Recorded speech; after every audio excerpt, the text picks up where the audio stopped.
नमस्कार, city centre show में आपका स्वागत है। मुंबई से मैं हूं पूजा भारद्वाज और शो की हम शुरुआत कर रहे हैं भीषण गर्मी से राहत की उम्मीद की खबर के साथ। उत्तर पश्चिम भारत के कई राज्यों में करोड़ों लोग पिछले कई हफ्तों से भयंकर हीट वेव का सामना कर रहे हैं। राजस्थान में 13 लोगों की हीट वेव से मौत हुई है। सरकार ने इसकी पुष्टि की है और अब राहत की खबर आ रही है कि दिल्ली, एनसीआर, पंजाब, हरियाणा के कुछ इलाकों में हल्की बारिश तूफान के साथ हो सकती है और 2 से 3 दिनों में तापमान नीचे जाने की उम्मीद है। हिमांशु शेखर की रिपोर्ट देखिए। मंगलवार को मध्य प्रदेश के गुना और टीकमगढ़ और छत्तीसगढ़ के बलौदा बाजार में झमाझम बारिश हुई।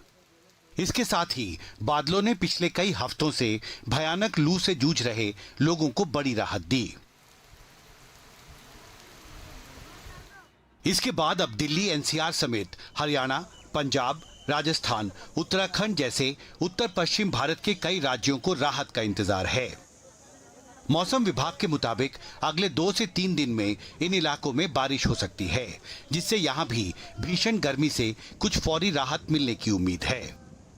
भारतीय मौसम विभाग के मुताबिक बुधवार से दिल्ली, हरियाणा और पंजाब जैसे राज्यों में आम लोगों को हीट वेव के संकट से कुछ राहत मिलने की उम्मीद है और इसकी वजह एक वेस्टर्न डिस्टर्बेंस है जो अभी जम्मू कश्मीर के ठीक ऊपर है। इनसैट सिटी सैटेलाइट की इन ताज़ा इमेजेस में आप देख सकते हैं कि जम्मू कश्मीर के ऊपर घने बादल हैं और अगले 24 घंटे में जब ये बादल धीरे धीरे उत्तर पश्चिम भारत की तरफ आगे बढ़ेंगे तो दिल्ली, हरियाणा, पंजाब, राजस्थान जैसे राज्यों में आम लोग जो पिछले कई हफ्तों से हीट वेव के संकट से जूझ रहे हैं उन्हें कुछ राहत मिल सकती है।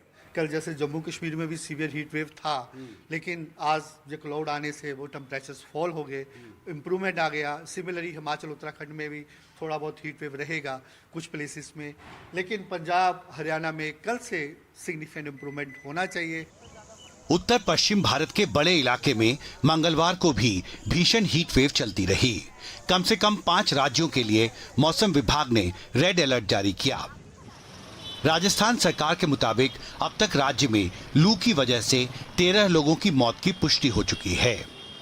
स्टॉल तो सुबह से रात तक लगता है। और दिन के समय कितनी भीड़ होती है? कम होती है, बहुत कम होती है यहाँ पे दिन के समय। तो हाँ, टूरिस्ट नहीं आ रहा, गर्मी बहुत ज्यादा है यहाँ पे। फर्क पड़ा है, अभी अगले महीने से दिखेगा, अभी थोड़ा कम दिख रहा है। तो दिन भर जो इतनी गर्मी रहती है, लगभग कितने टूरिस्ट आते हैं या नहीं आते हैं? टूरिस्ट अभी नहीं आ रहे हैं। भीड़ कितनी हो रही है? अभी भीड़ ही नहीं है। हाँ, बिक्री तो नहीं है। 10 सुबह सांझ को कस्टमर आ जाता है, कोई 100 का, 50 का, 200 का, 500 का, ज़्यादा तो ज़्यादा 1000 रुपए की दुकानदारी हो जाती है, लेकिन ज़्यादा नहीं है। इस तपती गर्मी से अब मॉनसून की फुहारें ही लंबी राहत दे सकती हैं, लेकिन उसके लिए अभी 10 से 12 दिन का इंतजार करना होगा। देखिए, अभी जैसे आप जब मैप देख सकते हैं कि हमारा जो मेजर अगर एनसीआर दिल्ली का है वो तो नॉर्मल डेट 30 जून है। अभी हमें उसका वेट करना पड़ेगा। दिल्ली से कैमरा पर्सन शिव मिश्रा के साथ हिमांशु शेखर, एनडीटीवी इंडिया। और महाराष्ट्र की बात करते हैं। महाराष्ट्र को लेकर बीजेपी कोर ग्रुप की आज बैठक हुई। बैठक के बाद देवेंद्र फडणवीस और पीयूष गोयल ने मीडिया से बात की। पीयूष गोयल ने कहा, महाराष्ट्र में कोई बदलाव नहीं होगा। एक बार फिर मजबूती से राज्य में एनडीए महायुति की सरकार बनानी है। तो मजबूती से हमें महाराष्ट्र में लानी है। और नीट परीक्षा को लेकर एनटीए पर अदालती दबाव बढ़ता जा रहा है। सुप्रीम कोर्ट ने 2 टूक कह दिया है कि अगर रत्ती बराबर भी लापरवाही हुई है तो इसे माना जाए और सुधारा जाए।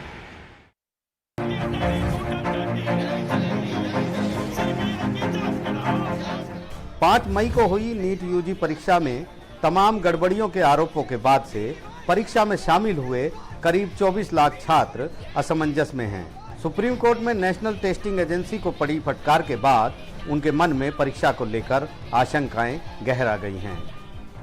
सुप्रीम कोर्ट ने सख्त तेवर अपनाते हुए एनटीए से कहा कि अगर 0.001% भी अनदेखी हुई है तो इसे स्वीकार करें। इसके साथ ही इसमें पूरी तरह सुधार करें। एनटीए इस मामले में तुरंत कार्रवाई करे। इसके चलते अगर धोखाधड़ी से एक भी डॉक्टर आता है तो ये समाज के लिए कितना नुकसानदायक होगा। छात्रों की मेहनत को नज़रअंदाज नहीं कर सकते। जो आज कोर्ट की ऑब्जर्वेशंस आई हैं एनटीए के लिए कि आप please come clean on it. आप ये मत सोचो कि एडवर्स प्रोसीडिंग्स हो रही हैं। ये जो प्रोसीडिंग्स हो रही हैं आप इनको असिस्ट कीजिए कोर्ट को, और इनसे 8 जुलाई का तब का टाइम मांगा है कि आप इनको जवाब दीजिए। हालांकि काउंसलिंग में स्टे नहीं किया, लेकिन ऑलमोस्ट ऑनरेबल कोर्ट ने अपना माइंड बताया कि इसमें जो भी डॉक्टर्स बनेंगे, अगर 0.001% भी इसमें कोई घपला है तो आप इस पे साफ आइए, नहीं तो इनको पूरा का पूरा ये रद्द भी हो सकता है। सुप्रीम कोर्ट ने केंद्र और एनटीए को कहा है कि नर्सियों को प्रतिकूल मुकदमे के तौर पर ना लें। दोनों को नोटिस जारी करते हैं, 2 हफ्ते में जवाब दाखिल किया जाए। सारे मामलों की सुनवाई 8 जुलाई को होगी, लिहाजा एनटीए पूरी तरह तैयार होकर आए। गौरतलब है कि नीट यूजी 2024 को लेकर कई याचिकाएं सुप्रीम कोर्ट में आ चुकी हैं, लेकिन फिलहाल अदालत ने काउंसलिंग पर रोक लगाने से इनकार किया है। नीट मामले में सुप्रीम कोर्ट ने अपनी मंशा जाहिर कर दी है। केंद्र और एनटीए अब दबाव में हैं। जाहिर है 8 जुलाई का दिन काफ़ी अहम होगा, जब केंद्र और एनटीए कटघरे में खड़े होंगे और सुप्रीम कोर्ट लगातार सवालों की बौछार करेगा। नई दिल्ली से प्रशांत और सचिन गुप्ता के साथ आशीष भार्गव, एनडीटीवी इंडिया। और अब ये बात बिहार की करते हैं। बिहार के मुजफ्फरपुर में सोशल मीडिया के जरिए नौकरी के नाम पर झांसा देने, ठगी करने, प्रताड़ित करने और यौन शोषण के इस मामले ने इंसानियत को शर्मसार कर दिया है। एफआईआर में जो बातें लिखी गई हैं वो रोंगटे खड़े करने वाली हैं। इस मामले में तिलक नाम के एक आरोपी को गोरखपुर से गिरफ्तार किया गया है, जिसे पूछताछ जारी है। इसी मामले पर ज्यादा जानकारी दे रहे हैं हमारे सहयोगी प्रशांत। बिहार के मुजफ्फरपुर से इंसानियत को शर्मसार करने वाली एक घटना सामने आई है, जिसमें हैवानियत और दरिंदगी की सारी हदें पार कर दी गई हैं। कुछ वीडियो सामने आए हैं जिससे ये पता चलता है कि किस तरह की हैवानियत बरती गई है कुछ लड़कियों पर, और ये एक कंपनी बनाकर किस तरह से नौकरी के नाम पर ठगी की गई है। कई लड़कियों से शारीरिक संबंध बनाने की कोशिश की गई, ज़बरदस्ती शारीरिक शोषण किया गया है, और यहाँ तक कि अब कुछ वीडियोस में बेल्ट से पीटे जाने तक की बात सामने आ रही है। ये मामला तब सामने आया जब अभी कुछ दिनों पहले 2 जून को 2024 इसी महीने 2 जून को इन सब हैवानियत की शिकार एक पीड़िता ने मुजफ्फरपुर के अहियापुर थाने में एक प्राथमिकी, एक एफआईआर दर्ज करवाई, और उसमें जो बातें बताई उससे लोगों के रोंगटे खड़े हो गए। और उसके बाद पुलिस हरकत में आई, और पुलिस ने जो आरोपी हैं इस गैंग के जो कई आरोपी हैं उनमें से एक को कल उत्तर प्रदेश के गोरखपुर से गिरफ्तार किया गया है। जो एफआईआर दर्ज करवाई है इस पीड़िता ने, उसके मुताबिक 9 आरोपी बनाए गए हैं, जिनमें मुख्य जो आरोपी है मनीष कुमार सिंह, वो यूपी नोएडा का रहने वाला बताया जाता है, और उसके अलावा तिलक कुमार सिंह जिसे गिरफ्तार किया गया है वो सिवान ज़िले का रहने वाला है। इसके अलावा मोहम्मद इरफान सुपौल ज़िले का रहने वाला है। मोतिहारी पूर्वी चंपारण से मोहम्मद इनामुल अंसारी, गोपालगंज से हरेराम, इस तरह से करके करीब 9 लोगों को इसमें आरोपी बनाया है इस पीड़िता ने। और उसका कहना है कि जो ये पूरा जाल है इस पूरे गैंग का, वो बिहार के 10 से ज़्यादा ज़िलों में फैला हुआ है, और इससे करीब 150 से ज़्यादा लड़कियां प्रभावित हैं। उनके खिलाफ इसी तरह के शारीरिक शोषण किए गए हैं, मानसिक प्रताड़ना दी गई है। ये कहानी शुरू होती है दरअसल अब से 2 साल पहले, जब जिस पीड़िता ने एफआईआर दर्ज करवाया है, उसने फेसबुक पर एक पोस्ट देखा जिसमें नौकरी के लिए डीवीआर नेटवर्किंग कंपनी में नौकरी के लिए आवेदन मंगाए गए थे। और हैरानी की बात यह है कि वो आवेदन, शर्त ये थी कि वो आवेदन केवल लड़कियां ही कर सकती हैं। लेकिन इस पीड़िता ने उस फेसबुक पोस्ट को देखकर आवेदन किया, तो तिलक कुमार सिंह जिसे गिरफ्तार किया गया है उससे उसकी दोस्ती हो गई फेसबुक पर। उसके बाद उस लड़की को बुलाया गया मुजफ्फरपुर के अहियापुर थाने के बखरी एक नामक एक जगह पर, जहां उसे एक इंटरव्यू के बाद उसे नौकरी दे दी गई। लेकिन नौकरी मिलने के बाद उसे तब आश्चर्य हुआ जब ये बताया गया कि उसे अभी प्रशिक्षण दिया जाएगा, और प्रशिक्षण के लिए उसे 20,000 रुपये देने पड़ेंगे कंपनी को। पीड़िता ने किसी तरह से 20,000 रुपये का इंतज़ाम किया, 20,000 रुपये इस कंपनी को दिए, और लेकिन उसके बाद जो ट्रेनिंग दी जाने लगी उसने और चौंका दिया पीड़िता को। उसमें ये कहा गया कि उसे फ्रॉड कॉल, लोगों को जोड़ने के लिए इस नेटवर्किंग कंपनी से फ्रॉड कॉल करने की ट्रेनिंग दी जाने लगी, और कहा यह गया कि अगर पीड़िता 50 और लड़कियों को इससे जोड़ती है तो उसकी सैलरी 50,000 की जाएगी। यहाँ पर यह भी बात बेहद चौंकाने वाली है कि प्रशिक्षण के बाद या नौकरी जब फाइनल हो गई उसके बाद भी सैलरी नहीं दी जाती थी, और जब भी ये पीड़िता सैलरी मांगती तो जो तिलक कुमार सिंह है उसके साथ शारीरिक शोषण करता। यहाँ तक कि जो पीड़िता ने बताया है कि उससे ज़बरदस्ती शारीरिक संबंध बनाया गया, जिसके चलते वो 2 बार गर्भवती हो गई और उसे गर्भपात तक करवाया गया ज़बरदस्ती। तो इस तरह का मामला सामने आया है। बताया ये गया था पहले इस पीड़िता को कि कंपनी दवाइयों के क्षेत्र में काम करती है, लेकिन जब पीड़िता ने ज्वाइन किया इस कंपनी को तो उसे जो तस्वीर दिखी वो भयावह थी। वो उससे, जैसा मैंने कहा, रोंगटे खड़ी कर देने वाली तस्वीरें थी। और पीड़िता जिस प्रताड़ना से गुजरी है उस सारी बातें पीड़िता ने अपने FIR में बताई है। उसका ये दावा है कि इसमें 9 मुख्य आरोपी हैं और इस पूरे गैंग की शिकार 150 से 250 से ज़्यादा लड़कियां बल्कि वो इसका शिकार हुई हैं, और वो सब चाहती हैं कि इस कंपनी के खिलाफ़ कोई ना कोई कार्रवाई हो। पुलिस इस मामले पर, जब से ये मामला सामने आया है, अब जाकर पुलिस हरकत में आई है। हालांकि चौंकाने वाली बात यह है कि अब से 1 साल पहले भी इसी कंपनी के खिलाफ़ एक FIR दर्ज, एक रेड की गई थी। उस रेड में 7 लोगों को गिरफ्तार भी किया गया था, लेकिन उसके बाद ये मामला शांत हो गया।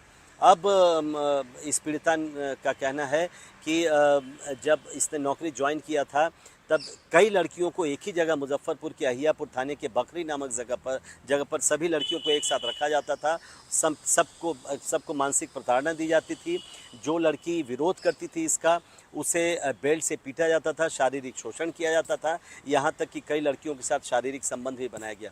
तो इस तरह का ये पूरा मामला सामने आया है और पुलिस की तफ्तीश जारी है। पुलिस ने एक SI टीम गठित की है और उसने एक दिन पहले गोरखपुर से जो एक आरोपी है तिलक कुमार सिंह, उसको गिरफ्तार किया है। लेकिन पीड़िता का ये कहना है, और जितनी भी लड़कियां इससे प्रताड़ित हुई हैं, वो चाहती हैं कि इस पूरे मामले में न्याय हो और जो आरोपी हैं सभी, खासकर मुख्य आरोपी मनीष कुमार सिंह और जो बाकी आरोपी हैं उनको जल्द से जल्द गिरफ्तार किया गया। लेकिन पुलिस को अब तक केवल एक आरोपी की गिरफ्तारी करने में कामयाबी मिली है।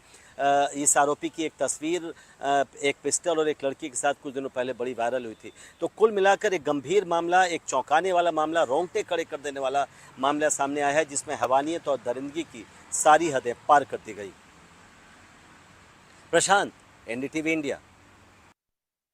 और भाई आपको दिखाते हैं गर्मी के बीच पानी की बड़ी किल्लत जगह जगह किस तरह से नजर आ रही है। गुना शिवपुरी से सांसद बनकर ज्योतिरादित्य सिंधिया एक बार फिर से केंद्रीय मंत्री बन गए हैं। अपने भाषणों में वो ट्रिपल इंजन सरकार की बात कहते रहे, लेकिन उनके ही शिवपुरी से आपको पानी की समस्या की तस्वीर दिखाते हैं।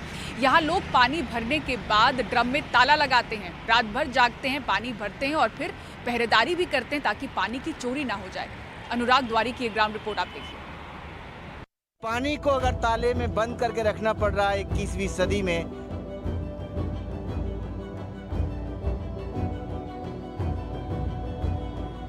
और किसी के यहाँ पानी नहीं आता, सब पानी के लिए परेशान। सब 2-3 बज जाए, 3 बज जाए, 2 बज जाए,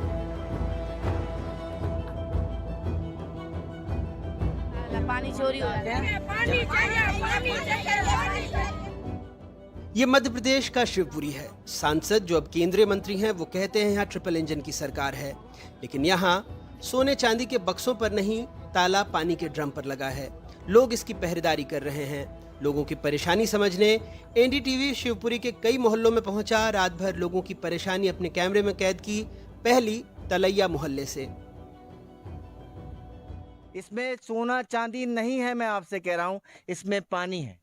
और पानी को अगर ताले में बंद करके रखना पड़ रहा है 21वीं सदी में, शहर के एक हिस्से में, शहर की एक बस्ती में, और लोग उसकी चौकीदारी करने के लिए ताला लगाते हैं। क्यों ताला लगाया? पानी के लिए। पानी नहीं है, पानी की समस्या है। पानी की समस्या से ताला लगा दिया, इसलिए ताला, पानी चोरी हो जाते हैं। जगह जहाँ से पानी इकट्ठा करते हैं, 2-4 कट्टी हैं। सवेरे बच्चे नहाए धोए, ट्यूशन वगैरह जाते हैं बच्चे, और ये पानी को चोरी हो जाता है। हमारे ताला लगा के रखा गया है इसमें। ये समस्या है, पानी नहीं है। और मड़ी खड़ा की जो लाइन डली है, हमारा पानी नल नहीं आता। बाल वगैरह वो खोलता है नल, वो हमारा नल नहीं खोल रहा। बाल वगैरह लगा दिया आने इधर। अब ये जो आप पहरेदारी कर रहे हैं, इससे जो छोटा सा ताला लगा हुआ है, इससे सुरक्षित रहेगा पानी? रहेगा पास सुरक्षित। रहेगा सुरक्षित। हाँ, विश्वास है? हाँ विश्वास है। लेकिन ज्यादा जल संकट बढ़ेगा तो तोड़ देंगे लोग इसको। हाँ तोड़ देंगे, इसका भी कोई भरोसा नहीं है। नहीं। शिवपुरी शहर में जल संकट इतना ज्यादा गहरा गया है कि लोगों को सारी रात जागकर पानी भरना पड़ता है। लोग अपनी बारी का इंतजार कर रहे हैं, लेकिन कई बार बर्तन फिर भी खाली रहते हैं।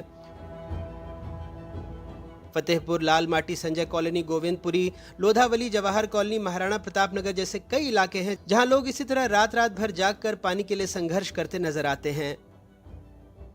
हम 3 बजे तक पानी के इंतजार में बैठ रहे हैं, पानी नहीं मिल रहा। हाँ नहीं, बहुत समस्या है। रात भर दिन भर मजदूरी करते हैं, रात भर पानी भरते हैं। रात में पानी भरते हैं? रात में पानी भरते हैं, पूरी रात पानी भरते हैं? पूरी रात हो जाती है। पूरी 3-4 बज जाते हैं, 4 बज जाते हैं पानी भरत 5 बज जाए, 6 बज जाए। कोई ठेले पर पानी ढो रहा है तो कोई हाथ से पानी भर कर ला रहा है। कई लोग ऑटो और लोडिंग वाहनों का भी इस्तेमाल कर रहे हैं। पानी भरने के लिए जाते हैं। पानी भरने के लिए? हाँ। कहाँ से लाएंगे पानी? 1 किलोमीटर से। 1 किलोमीटर से पानी ठेले पे लाएंगे और घर पहुँचाएंगे? हाँ। ये जो कह रहे हैं सही कह रहे हैं, 1 किलोमीटर से लाएंगे पानी? सत्य बात है। रात के 3 बज जाते हैं पानी भरने में। रात के 3 बज जाते हैं? और क्या, बिल्कुल। और अभी भी आप रात में पानी भर रही हैं? रात में भी पानी भर रहे हैं अभी। तो ये समस्या आपने नगर पालिका से कही नहीं? कही थी, कोई सुनवाई नहीं है। ये सब लोग गए थे नगर पालिका पे। हाँ, फिर? कोई सुनते भी नहीं है। कोई नहीं सुनता? कोई नहीं सुनता। तो पैसा बिल देते हैं नल का, के नहीं देते हैं? नहीं, बिल नहीं दिया किसी ने। जैसे कहते हैं सरकारी, ये सब भरते हैं जैसे हम भरते हैं। 12 बज रहे हैं और नंबर पानी भरते हैं। नंबर बाई नंबर जो 1 कट्टी 2 कट्टी 4 कट्टी जितना मिल जाए। 1 कट्टी 2 कट्टी? आप बता दीजिए, हाथ में कट्टी है आपके? अरे परेशान है बहुत यार, नल आता नहीं है, बोर आती नहीं है, बस 2 मिनट के लिए आती है। 1 कट्टी 2 कट्टी सब भर लेते हैं, पानी के मारे बहुत परेशान हो। शहर को पानी देने वाली सिंध नदी जलावर्धन योजना के तहत शहर में पाइपलाइन बिछाई गई, लेकिन ये पाइपलाइन बार फट जाती है और शहर में जल संकट गहरा जाता है। खुद नगर पालिका अध्यक्ष कह रही हैं, भ्रष्टाचार से पानी की परेशानी हो रही है। हजारों ट्यूबवेल वार्ड में लगे हैं और लाखों रुपए की, मैं तो नहीं जानती, करोड़ों रुपए की पाइप और मोटर डल रहे हैं। क्यों डल रहे हैं? अगर बोर पानी नहीं दे रहा तो उनमें मोटर नहीं डलना चाहिए, करोड़ों रुपए के पाइप नहीं डलना चाहिए। आप सर्वे करो नगर पालिका का, निकलवाओ उन फाइलों को कि इतने पाइप बोरों में डल रहे हैं। एक वार्ड में 10-10, 20-20 बोर चल रहे हैं। 5-5 लाख रुपए की पाइलें चल रही हैं, पाइप डालने निकालने की, मोटर डालने निकालने की, लाइट जा रही है, बिजली, करोड़ों रुपया बिजली का खर्च हो रहा है। ये पानी पे ही तो हो रहा है, तो पानी कहाँ जा रहा है? चुनाव के दौरान ज्योतिरादित्य सिंधिया का कहना था बारिश कम हुई, लेकिन सरकारी समाधान की कोशिश है, समाधान अब तक मिला नहीं है। पानी की एक तो बहुत ज्यादा दिक्कत लोगों की। मालवा, ग्वालियर, चंबल इलाके में इस बार अपेक्षा से बहुत कम पिछले वर्ष वर्षा हुई। यही सीजन है जब वाटर लेवल कम होता है। इस सीजन में वाटर लेवल कम हुआ है, बोरिंग भी 700-800 फीट तक चला गया है। जिस तरीके से हमारे बांध और सब कुछ भरने चाहिए थे पिछले वर्षा ऋतु में, भर नहीं पाए। करीब 30-40% कम वर्षा हुई। तो इस बार संकट जरूर है, पर उस संकट का भी समाधान हम लोग निकाल रहे हैं। अब चूंकि हल नहीं मिला है तो लोग सड़क पर आकर अपना गुस्सा निकाल रहे हैं।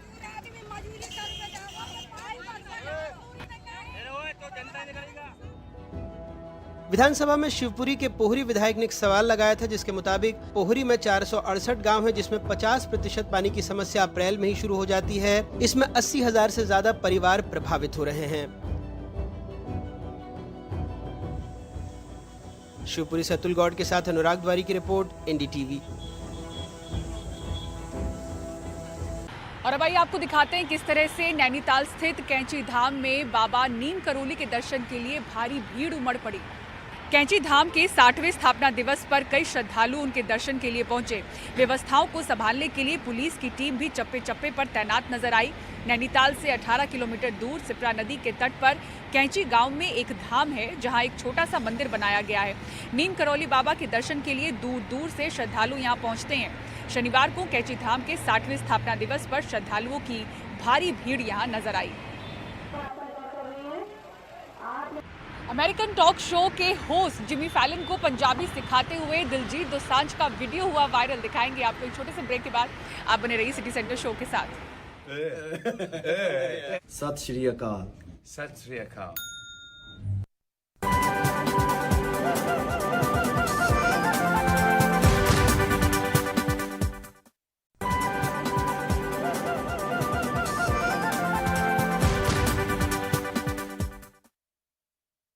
और अब आइए आपको एक वायरल वीडियो हम दिखाते हैं उत्तर प्रदेश के हापुड़ से, जहां एक बाइक पर 7 लोग बैठे दिख रहे हैं। इनमें ज्यादातर बच्चे हैं। बाइक पर बैठने की जगह भी नहीं तो युवक ने एक बच्चे को अपने कंधे पर ही बिठा लिया। वीडियो वायरल होने के बाद पुलिस ने 9,500 रुपए का चालान काटा।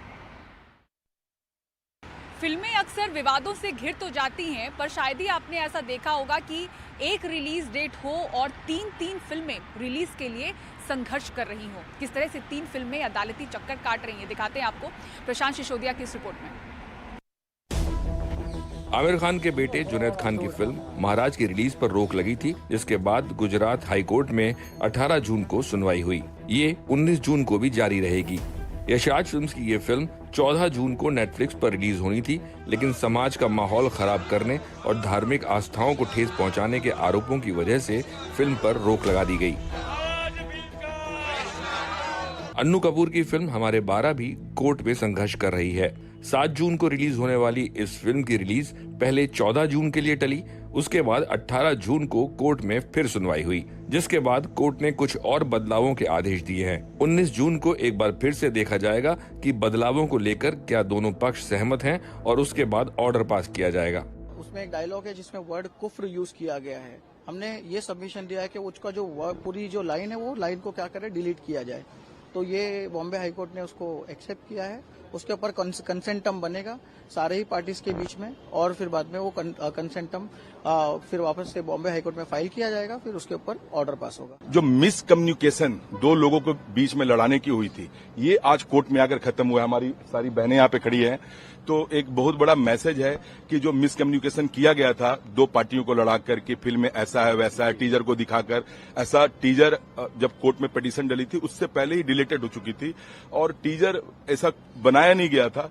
कुछ थे चीज की टीजर किसी और बैकग्राउंड पे छोड़ी गई थी। हम लोगों ने उसको प्रमोट भी नहीं किया था। अगर प्रमोट करते तो अपने चैनल पे करते, वो हमने किया नहीं था। किसी और चैनल पे थी, वो बायकॉट करके चली भी गई।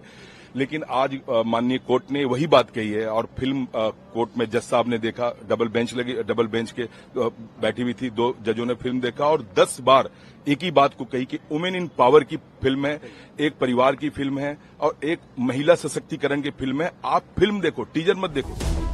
तीसरी फिल्म है शादी के डायरेक्टर करण एंड जौहर। ये फिल्म 14 जून को रिलीज होनी थी, लेकिन निर्माता और निर्देशक करण जौहर ने फिल्म के टाइटल के खिलाफ मुंबई हाई कोर्ट में याचिका दायर की कि बिना उनकी इजाजत के इस फिल्म से जुड़े लोगों ने उनका नाम इस्तेमाल कर उनका मजाक उड़ाया है, जबकि इस फिल्म से उनका कुछ लेना देना नहीं है। मामले की सुनवाई करते हुए कोर्ट ने इस फिल्म पर भी रोक लगा दी है। मुंबई से प्रशांत सिसोदिया की रिपोर्ट। सिटी सेंटर शो में फिलहाल इतना ही। पूरी टीम को दीजिए इजाजत। खबरों के लिए देखते रहें NDTV इंडिया। नमस्कार।